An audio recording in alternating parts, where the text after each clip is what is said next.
Well, greetings and salutations, everybody. Welcome to my YouTube channel. My name is John Campea, and this is a companion video. And every day on the John Campea Show, and on Open Mic, we take live questions from the audience, but sometimes we don't have time to get around to all the live questions that get sent in, and I want to make sure we try to get to all of them, at least as many as we can, so I gather up those questions we didn't use, and I use them here on the companion video. Now, I am still recovering from my oral surgery. You might still tell I'm still talking a little bit funny, but I'm talking a lot better than I was a couple of days ago.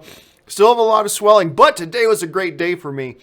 I had solid food today for the first time in 5 days. Yep, I've been living for the last 5 days on water and like Boost meal replacement drinks. That's what I've been living on. I've been so hungry. And I actually had pancakes and some scrambled eggs this morning. And gosh, was it fun to eat. It was really good to have food for the first time in 5 days. Something really soft that my mouth can handle, but my mouth reacted. It started to swell up even more, but it was totally worth it. Absolutely worth it. So I'm feeling good. So with all that out of the way, let's get to our questions that we need to get caught up on today. And the first one we're going to go to is from Michael Ashton, who writes, did you see the trailer for Boy Erased? One of my most anticipated for the rest of the year, and the trailer got me right in the feels. Hedges, Crow, Kidman, and Edgerton all look stellar. Yes, I have seen the trailer for it. And first of all, I've been looking forward to seeing the trailer because it's Joel Edgerton. Joel Edgerton, the first film he directed was, I believe it was called The Gift. And for a directorial debut, oh my God, so good. First of all, I love Joel Edgerton as an actor, but I'm becoming a big fan of him as a director as well. So I've been looking forward to seeing Russell Crowe as my all-time favorite actor. I love Nicole Kidman, obviously. You have a powerhouse cast. I will say this.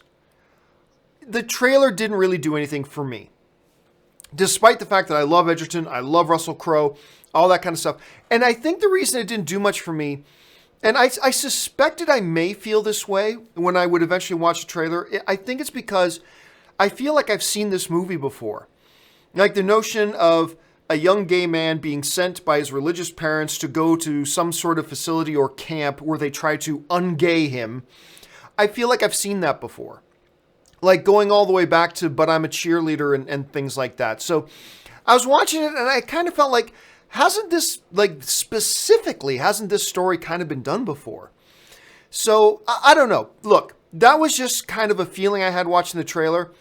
When you got a filmmaker like Joel Edgerton, when you got talents like Russell Crowe and Nicole Kidman, I'm going to trust that the movie is going to blow our socks off. So I'm very much looking forward to the movie. I just got to say that the trailer didn't do much to increase my enthusiasm for it, just because I kind of watched it and I felt like this is all kind of cliche. Like, I feel like every single one of the characters in this trailer is a living embodiment of a stereotype, and it's a little cliche. But then again, it's just a trailer. Again, some of the best performers in the world. You got a filmmaker who has shown a lot of talent. And so I'm still looking forward to seeing the movie. I cannot wait to watch it, but I got to admit, the trailer itself didn't do a lot for me, but it worked for you. And you know what? I've heard from some other people too I've heard some people say that they agree with me that it didn't really do a lot, but I've heard a number of my friends really like the trailer. So I can't wait to see the film, but I gotta admit the trailer didn't do a lot for me. All right, let's move on here. Jay Bling writes, Bruce Willis should just retire after Glass. If it's as good as we hope, he can go out on a high note, and we have nothing else to look forward to from him since he sleepwalks through everything else. Well, I'll agree and disagree, Jay. I mean, on the one hand, you know that I agree that I feel like Bruce Willis has just been cashing paychecks. The last number of films I've seen him in, he just looks like he does not give a crap. And I wouldn't feel that way if I never thought he had any talent, but we know how good of an actor he is. So when you get somebody who's that talented, you can tell when they're not even trying. And oh my God, what was the last one he just did? The one where he was the vigilante. It's the remake and I'm forgetting the name of it. Whatever. It's a forgettable movie. It was terrible. It was one of the worst I've ever seen Bruce Willis. Like if you're talking about sleepwalking through a movie, that was him. Where I will disagree with you though is this. If he comes into Glass and he looks like he actually cares about this movie and he gives a performance that we know Bruce Willis is capable of delivering, then why should he call it quits? So he can go out on a high note. What does that mean? I hear that said a lot. And I'm my friends too, both in sports and in entertainment. Oh, go out on a high note. What is that? Look, if Bruce Willis likes acting, and he does well in this movie, and he recatches some fire for caring about projects again, why should he go out? What difference does it make if you go out on a high note? I have never understood that, to be honest with you. And you're not the only, like I said, a lot of my friends say that too. So like we'll hear that said about a professional athlete. Oh, he just won the championship. Well, he should retire now. Why should he retire? Oh, go out on a high note. Yeah, but if he loves playing the game, if he likes playing the game and he's still good enough to play the game, why would we punish him and saying, oh, we're going to take all that away from you because you just won a championship. So we're going to take all this. We're going to punish you by taking away the game you love, even though you're still good enough to play it. Like, that's my thing with Bruce Willis. He is still good enough to be maybe not an A-list headline in movies anymore. Maybe not. But Bruce Willis is still a good enough actor to be a real contributor to some big movies. If he cares. And I think if we go into Glass and we see him coming back out of that shell and he's caring again, he's actually putting in effort into a movie. If he still wants it, I don't see why he would need to quit at that point. Who cares? Look, if Bruce Willis makes 20 bad movies in a row, it makes no difference. He'll still be the dude from Die Hard. You know, he'll still be that guy who gave us all those great action movies, who gave us all those comedies, who gave us all. He'll still be that. It doesn't matter if he puts out 40 or 50 bad things in a row. It won't matter. So I'm kind of the feeling that, I will say this though, Jay. If he does Glass and we get the sense that he just didn't care about that either, then I will say he should probably just hang it up.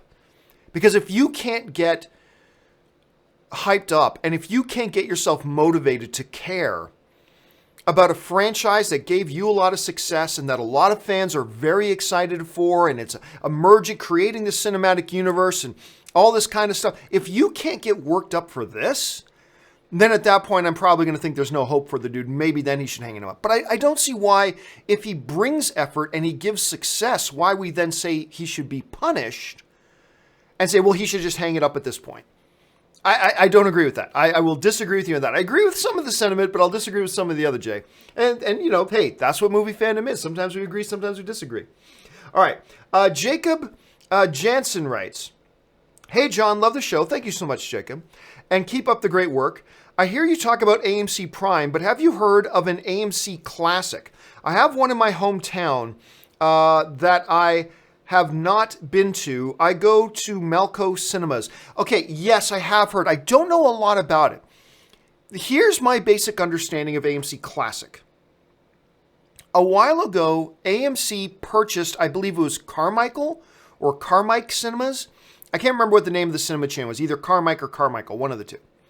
Anyway, when they did that, AMC went through and did a rebranding. And they said, now all of our theaters are going to be known as one of three things. A theater is either going to be an AMC theater, an AMC dine-in, or an AMC Classic. From what I understand, and I could be off on this, but I think generally speaking, AMC renamed all the Carmike or Carmichael, whichever the name of it is, theaters, and renamed those ones that they acquired as AMC Classics. And I think they just don't give those theaters the big fancy upgrades like Prime and Dolby Cinema or IMAX that a lot of the other AMC theaters have. And I think they try to still make those quality movie-going experience, keep the cost low, and they just call them AMC Classic. That's the best understanding I have of it. Now, if any of you guys know better, please jump in the comment section and let them know. But that's my understanding of the situation. All right, let's move on here. Luke1234 writes, I think when humanity is brought back, 1% of them are genetically altered by mistake, which will explain mutants in the MCU. Okay, so you're obviously talking about Avengers Infinity War, you know, all the people that died, blah, blah, blah. The reason I'll disagree with your guess, Luke, is because Kevin Feige has been on record that he has made absolutely zero, he's committed zero amount of brain power to even thinking about the Fox stuff. To even thinking about it. And for them to do that, look, when they did Avengers Infinity War, they already knew what their end game was, right? They wrote that movie knowing where that was going. And since at that time when they were writing that movie, there was no knowledge of any Fox deal. And certainly they didn't know if Comcast was going to come. Like, they just didn't know. So Kevin Feige already had a plan for what's going to happen within the world and, humanity coming back, blah, blah, blah, all that kind of stuff. I don't think that was part of their thinking process.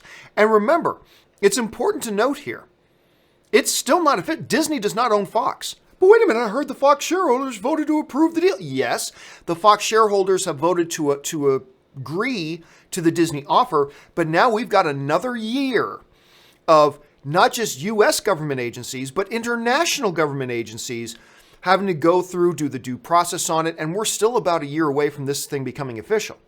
Disney still does not own Fox. And they can't do anything to make it look like they were subverting the process. If they do, they can get into a lot of legal trouble and it could kill the deal. So like, if they ever showed, like if it ever came to light that, oh, Disney always knew this, this, and this, and they already made arrangements and they started making plans about the Fox movies coming into the MCU and blah, blah, blah. Well, then companies like Comcast or anybody else who is interested in Fox can come out and say, conflict of interest, this is antitrust, this is all these kind of big, very scary legal terms that could completely ditch their entire deal. It's not worth it. It's not worth risking a $71 billion deal for a movie that might make $1 billion. Right? Like, so why would you risk a $71 billion deal so you can set up a movie that this one might make $1 billion, this one might even make $2 billion, that one will make $800 million, blah, blah. Oh, look, we got $4 or $5 billion from all that planning, and we risked a $71 billion deal. I completely take Kevin Feige at his word. He has committed no brain power to this whatsoever at this point, nor should he. They've got to keep their hands clean. They got to do all this completely above board. Now that you have governments looking at the deal and they're going to be going over this like crazy, you can show no evidence of anti-competitive behavior or antitrust behavior. You just can't. So it would be the pinnacle of idiocy for them to do that. And clearly, so I don't think they will. So, hey, look. Anything's possible. We always say that, right? And we've seen that come true, that anything is possible. But right now, I can't agree with that guess at this point because that would show collusion, which would be antitrust, which could tank their entire $71.3 billion deal. And they're not going to risk that for a couple of little movies. They wouldn't do that. That's my guess at any rate. Luna Comics writes, $75 a month. What the fuck, DC? Starfire still looks terrible. Okay, so this is... I think what you're talking about, Luna, here is the DC subscription service for their new streaming service is going to have Titans and some other things on it too. That's a misconception. The $75 is not a month. The $75 is if you pay in advance for a full year. All right? So do not be confused. Disney or Warner Brothers is not charging $75 a month for a DC streaming service. What they're offering is an introductory offer where you pay $75 up front and you get an entire year.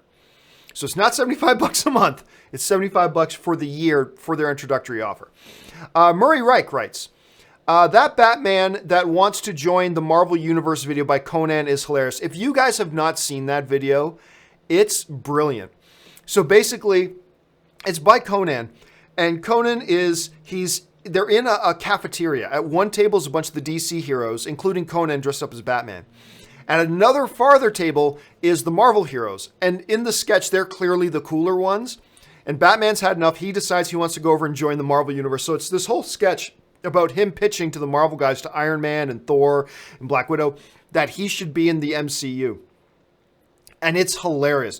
One of the funniest parts of it, though, is Robin shows up and he says one of the funniest lines, I may not be remembering it properly, but one of the funniest lines is Robin turns to Iron Man because they're all mocking Robin and everything. And Robin goes, oh, look, Richie Rich finally was able to afford an iPhone case that he could wear. I thought that was it was a funny line. It was a really funny line. But overall, the sketch is hilarious. It's on YouTube. If you haven't seen it yet, go find it. It is. Murray's right. It's really hilarious. Okay. Maximum Effort 44T writes, Have fun in San Diego. This is clearly an email that came in just before I left for Comic-Con. Have fun in San Diego, John. I was stationed there when I was in the Marines. Fantastic city. I love San Diego. Like, seriously, Ann and I not only go there every year for Comic-Con, but we love the city so much. About at least 2 or 3 times a year, we'll just take a weekend, her and I, and just go to San Diego and just spend the weekend there. Just because it's beautiful. It's gorgeous. The weather's always great. Wonderful places to eat. The downtown area is such a great place to hang out. I love that city. Love it. Let's see. Marcus Skiles writes, hey, John, did you get a chance to see the Deadpool parodies? Yes. So I have had a number of people writing me, asking me to check out these Deadpool musical parodies. I finally had a chance to watch them. I thought they were cute. They are cute.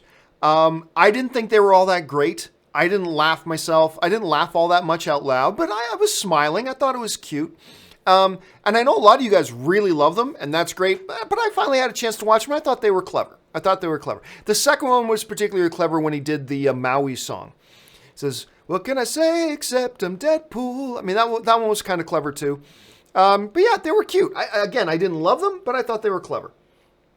Luna Comics writes, people are still complaining that another DC property is dark. Why? What's so wrong about being dark and serious? Not defending the show. Yeah, so we talked about this on another companion video earlier.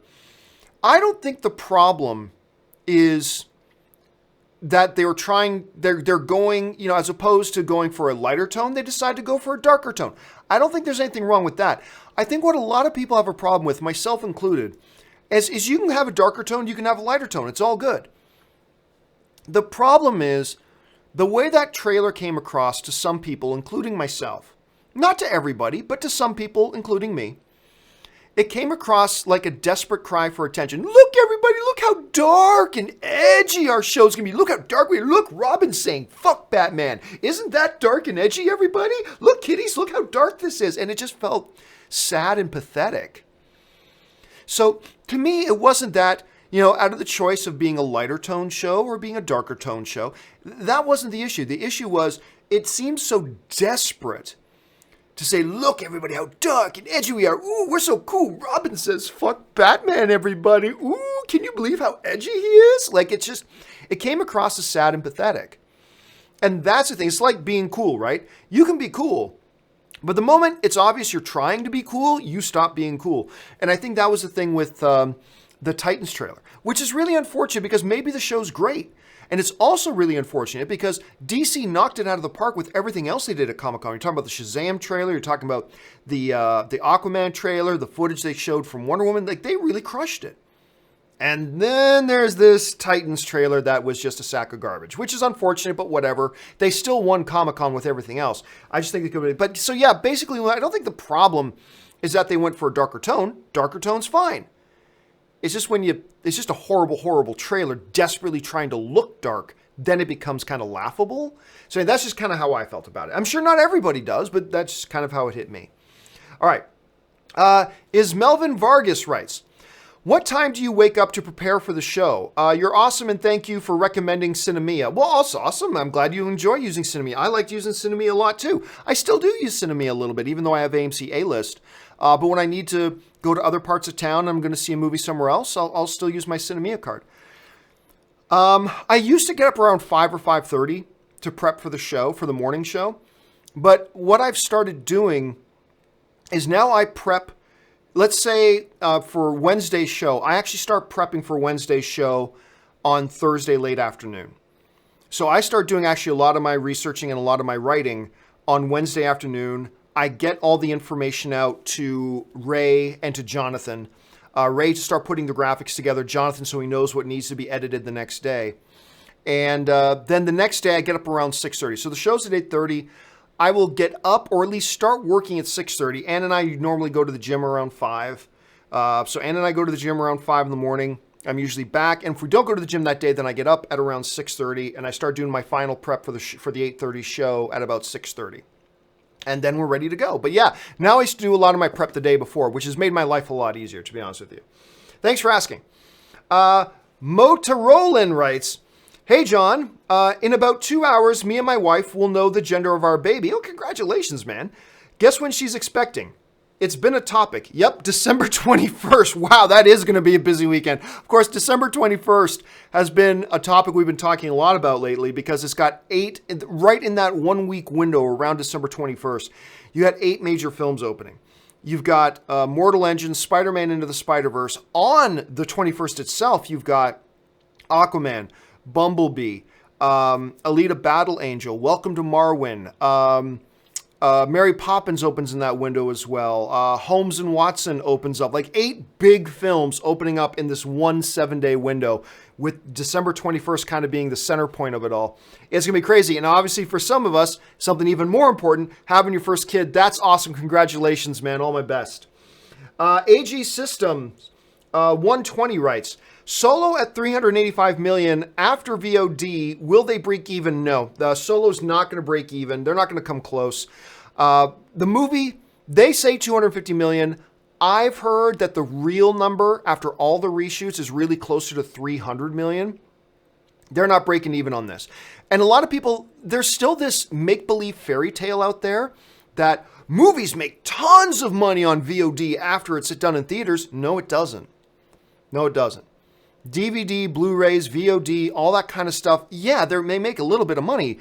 I mean, compared to what you and I make, it's fortunes, obviously. But compared to what they make cinematically, it's a scratch.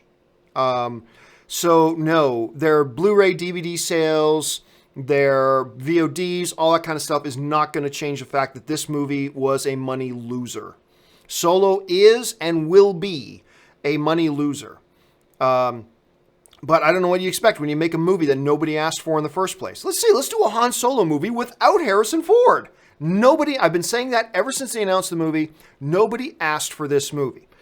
And lo and behold, look at this. So now, no, it's not going to break even. It's going to be a money loser, which is really unfortunate for them. But hey, it is what it is. Dirk Walker writes, Shazam trailer was exactly what I was expecting. Super pumped for it. Best trailer in my opinion. I've heard people giving the suit heat for the fake muscles, but Batman's suit had some padding lately too. Well, almost every superhero costume has some degree of padding, yes.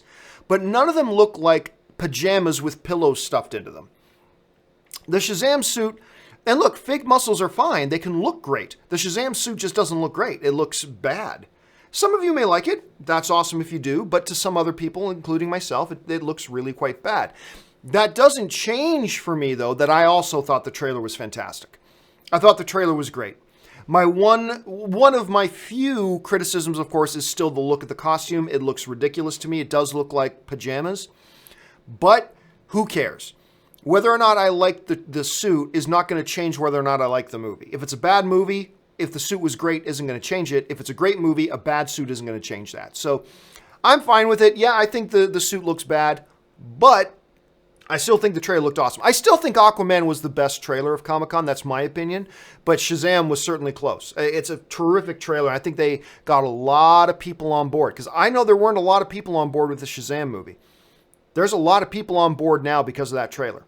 And yeah, you get a lot more excitement for that movie now than you did before. All right. Let's see. D. Wathers writes, Hey, John. What did my mom ever do to you, bro? Why do you call her a hoe? Oh, I know what this is referring to.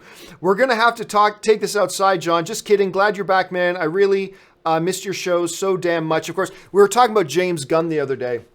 And we're talking about, James Gunn made statements like 10 years ago. And yes, they were jokes. Yes, I get their jokes. But what I try to tell people is, look, the fact that they're jokes won't stop. That doesn't stop them from being legitimately offensive and being legitimately hurtful. I mean, just because they're jokes doesn't stop that. Because if I come up to you and joke to your face about how big of a fat whore your mother is, your mom's a big fat whore, you're still going to want to take a swing at me.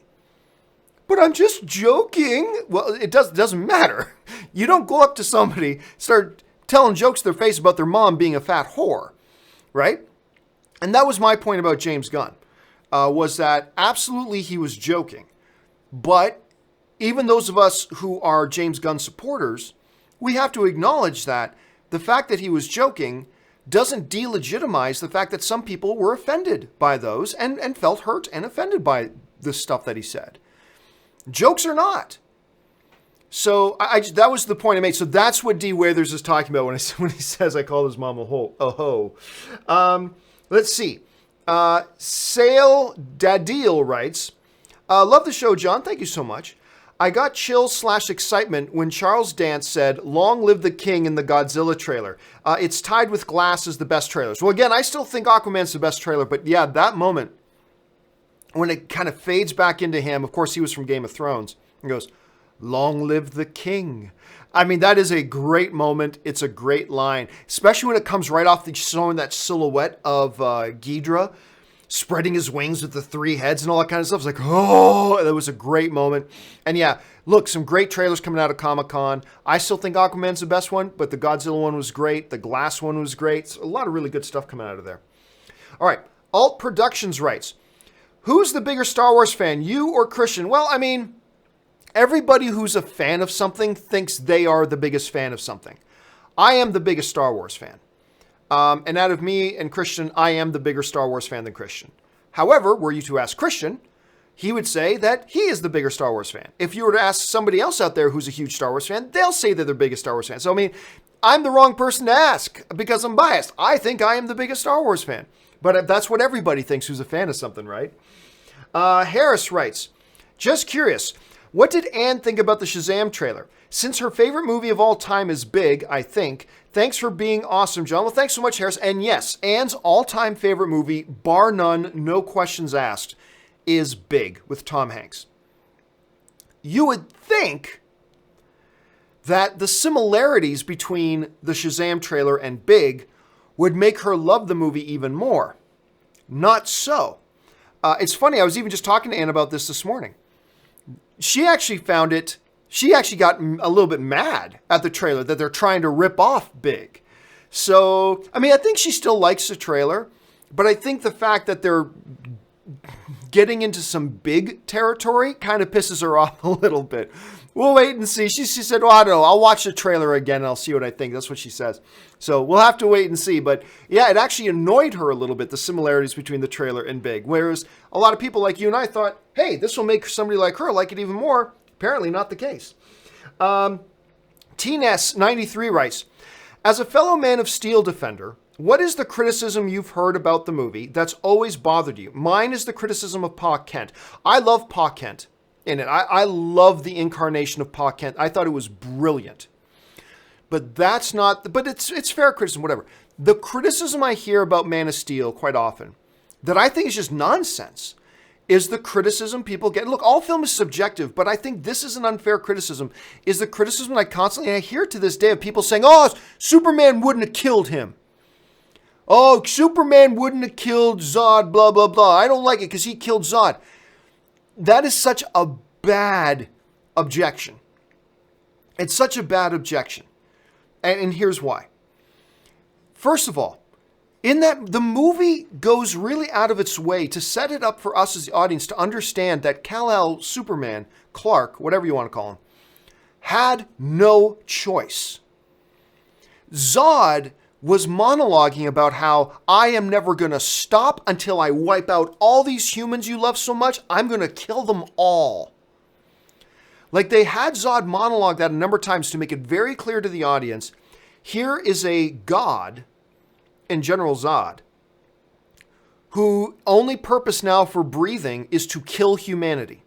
That's what he's going to do.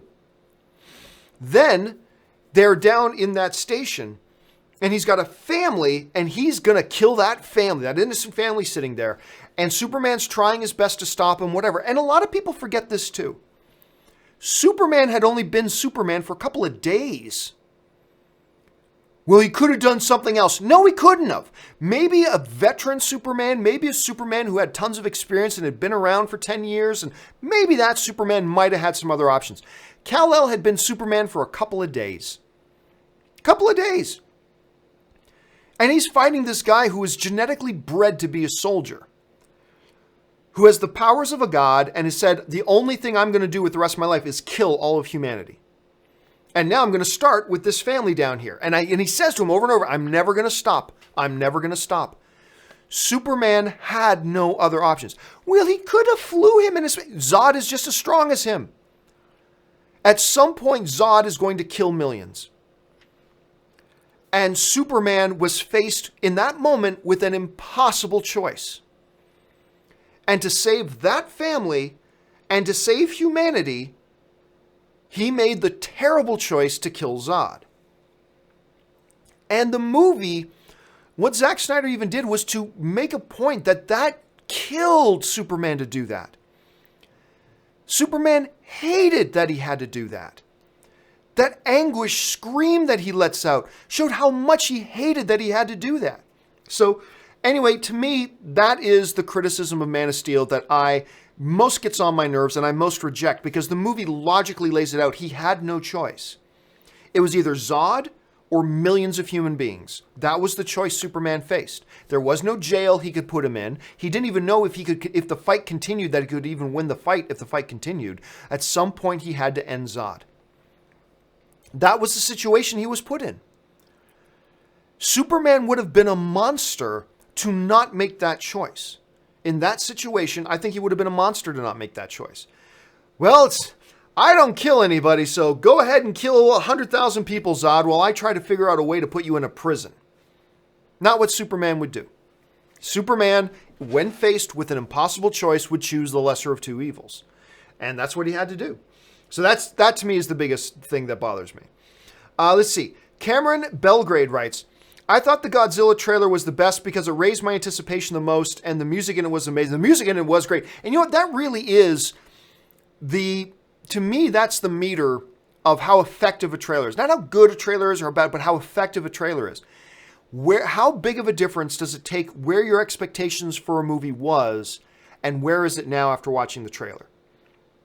Where was your excitement level before? Like, I've seen some great trailers to movies that I was already super excited about. And yes, a great trailer would lift it up a little bit. That's pretty effective. But I think a lot of people haven't known what to expect out of this Godzilla movie, so it's probably down here. And then they see this Godzilla trailer. Whoa, big difference in excitement level. I think you could say the same thing about Aquaman. That's why I think Aquaman is... I think a lot of people had a lot of question marks about both Aquaman and Shazam. And I think the excitement level and the expectation level for both of them, but you can say the same thing for Glass as well. A lot of big heavy hitters. A lot of big success with the trailers coming out of Comic-Con. Koba writes, Depp finally sold me as Grindelwald. Great trailer. Speaking of Comic-Con trailers, of course, Fantastic Beasts 2 in the Wizarding World of Harry Potter. We, of course, got the Grindelwald, the Crimes of Grindelwald trailer. Solid trailer. I don't put it on the same level personally as Aquaman, Shazam, Godzilla, Glass, but it was a solid trailer. Solid trailer. Now, here's the thing. You say he sold you as Grindelwald. Since I have never read the Harry Potter books, and I don't know how much of Grindelwald is in the books, I don't really have a measuring point myself for convince me you're Grindelwald, because I really don't know anything about Grindelwald per se. So that was really another thing. But I will say the trailer was solid. It's increased my interest in seeing the film, is what a trailer needs to do. But I just can't really comment about whether or not he sold me as Grindelwald, because I don't know what Grindelwald's supposed to be like, but that's just me. But I'm glad it worked for you, Koba. Matt Thornton writes, favorite trailer at Comic-Con was Disenchantment. You know what? I've watched it a couple more times now. I like the Disenchantment trailer. Did not love it. Did not love it. I was hoping for more. I was hoping for bigger laughs, but that's just me. I know there's a whole bunch of people that really did enjoy the trailer, but it's Matt Groening. I have high expectations for it. I'm looking forward to it a great deal. So here's hoping for really good stuff. I'm still expecting good stuff, but I got to admit, I was hoping for a bigger reaction out of myself for the trailer. So it didn't work that great for me, but I'm glad it worked for you, Matt. All right. Jojo Ashen writes, Feige must be cheesed that he had to fire Gunn. Oh, you know it. Kevin Feige loves James Gunn. They were actually already Kevin Feige had already said that he was making plans for how James Gunn was going to stay involved with the MCU, even outside of Guardians. Like all the other MCU stuff that was going to take place on galactic levels, James Gunn was going to be a part of and involved with. I obviously had Kevin Feige and James Gunn in my studio together. And believe me, Kevin Feige loves James Gunn. So you know this whole situation has left him feeling pretty crappy. I have no doubt about that. Josh DeRose writes, With Lincoln exiting The Walking Dead, I suspect he might have been courted for the Game of Thrones prequel. Trading Atlanta for Belfast would bring him closer to his family. I don't think there's any connection to that whatsoever. I think there's 100,000 actors they're going to be looking at. I really don't think there's any connection. Not to say that Lincoln can't pop up in one of the Game of Thrones incarnations we have coming out, but I personally don't think there was really any connection there in that. Myself personally, I mean, who knows? Stranger things have happened, but I don't think there was any connection there. Recruz writes, John, which world would you like to live in based on all the Comic-Con trailers? Hope you are all doing okay at this difficult time. Stay strong. Well, thank you so much, man. I appreciate that. I don't know. I certainly wouldn't want to live in the Godzilla world because that's like apocalyptic. Maybe Shazam. Yeah, I think the Shazam. I'll go with Shazam. At this point, I'll go Shazam just because it looks a little lighter, a little bit more fun. I'll go with that. Let's see. Final email today. We're going to wrap up today's installment of the companion videos. 10Zir13 writes, my condolences. Schnepp helped renewed my passion of nerdom. When I was depressed a few years ago, his passing has really hit me, and I can't even imagine how hard it is for his family and friends. R.I.P. the king of the sweaties. And that's a good one for us to end on. Thanks so much, and thank you to everybody who has not only been sending me condolences, I appreciate that, but sending his other friends and family condolences. And a special thank you to all you guys who have sent in contributions to the GoFundMe campaign, because even though Schnepp is gone, Schnepp still needs our help. Because I'm not going to make political statements, but the ridiculous healthcare system in this country I'm living in right now, now not only is Holly and John's family having to deal with the passing of John Schnepp, they're having to deal with crippling, monstrous hospital bills that John incurred while he was in hospital, and it's crippling. It's the type of thing that it's the type size of bills that will devastate lives. John Schnepp still needs our help. I have tweeted and posted the GoFundMe link all over the place. If you're not sure where it is, just type in the Google search bar, John Schnepp GoFundMe. You'll find it. I highly encourage you, please, if you have not done so already, please go contribute to the GoFundMe page on that. If it's $1, if it's $2, if it's $5, if it's $500, whatever, anything you could donate would be awesome. Thank you so much for that. All right, guys, that will do it for me for this installment of the companion videos. Thanks so much for being here. Again, I apologize. My speaking is still not 100% back. I still got a lot of swelling in the mouth and all that kind of stuff, but it's getting back to regular. I appreciate you guys being here so much. Hey, listen, while you're here, why don't you take a second, click on that subscribe button, become a subscriber to my YouTube channel. Also, while you're here, make sure you're following me on Twitter. You can find my address right there, simply @JohnCampia. That'll do it for me for now, guys. Thanks for being here. My name's John Campia, and until the next video, bye-bye.